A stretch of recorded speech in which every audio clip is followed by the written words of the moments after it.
Richard Southern joins us again for interesting stories of the Jays. Jays on the mind, that's why. Yeah, Jays. exactly. Yeah, it's a big day for baseball fans today. I'm excited. Yeah, it just feels like summer. And Yeah, the in more temperatures ways out there than too? one. Yeah, absolutely. Yeah. Get this one. Climate change, they say, is affecting the game of baseball, leading to, on average, about 50 more home runs per year. Interesting. Dartmouth University did a whole study on this. They looked at hundreds of thousands of home runs. They plotted it against the climate, which, has, on average, gotten warmer. And they say, baseball players are hitting more home runs. It's kind of simple physics. When the air heats up, it becomes less dense. Baseballs launched off the bat go further through thinner air because there's less resistance, and result more home runs.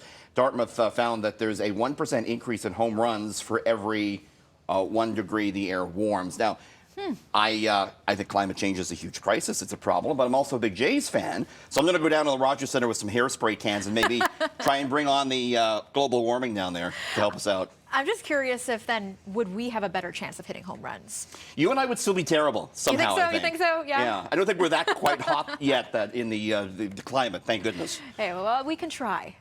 Maybe.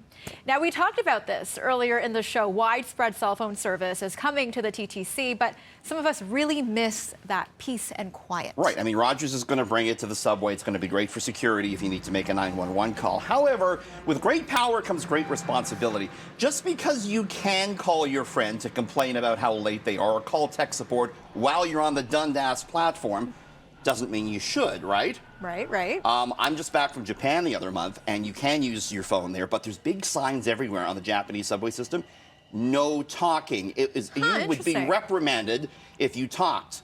And I kind of agree with that. I don't think you should just have any old willy-nilly conversation. What do you think? Well, it depends. How interesting is that conversation? Because I'm not going to lie, sometimes when I hear people talking amongst each other, I'm like, wow, okay, what happened next? Good point. Right? Give us some hot tea to talk about. Yeah, we need that hot tea. It's entertainment, at least for me, sometimes when I'm on the TTC and I do hear a conversation happening. Good point. Although if it's boring, then just, No, thank you. No, I'm good. I'm good.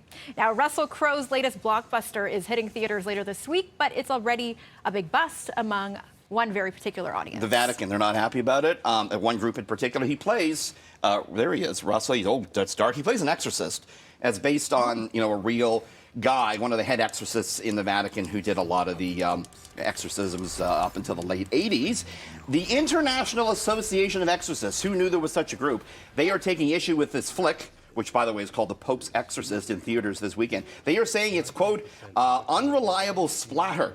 The group claims that, it's a conspiracy-based film where they say you can't tell who the real enemy is, the devil or the priest.